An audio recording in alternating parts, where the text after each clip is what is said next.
Volodymyr Zelensky in Berlin on Sunday to meet Chancellor Olaf Scholz. A day after its government announced a €2.7 billion package of extra military support for Ukraine, he described Germany as a true friend and reliable ally.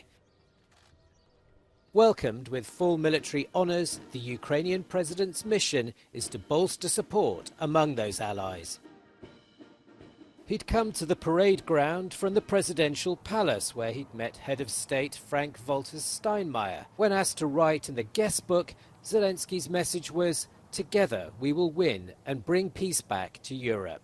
The Ukrainian president was due to receive the Charlemagne Prize later on Sunday, an honour awarded for efforts to foster European unity. And with fighting intensifying at the front, Volodymyr Zelensky must hope European leaders remain unified in backing Ukraine.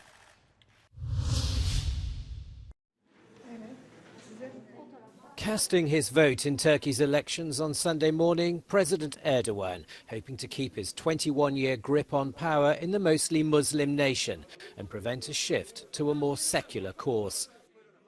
Kemal Kılıçdaroğlu appears to be ahead in the polls. Both presidential candidates need more than 50% to avoid a runoff in 2 weeks. A high turnout is expected among the country's 64 million voters. The latest poll suggested a narrow lead for the opposition presidential candidate Kemal Kılıçdaroğlu.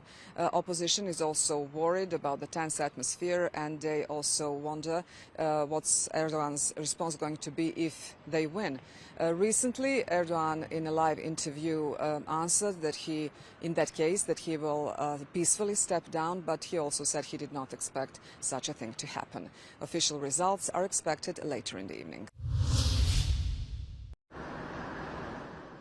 The truce announced on Saturday in the Gaza Strip mattered little. Half an hour before the Egyptian-brokered ceasefire came into effect, dozens of rockets were fired from Gaza into Israel, prompting further airstrikes overnight. Most of the rockets were intercepted by Israeli air defences. On Saturday, Israel again pounded Gaza with airstrikes against the Palestinian militant group Islamic Jihad.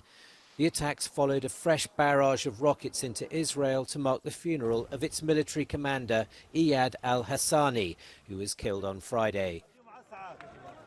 33 Palestinians and 2 Israelis have died in the last 5 days of violence.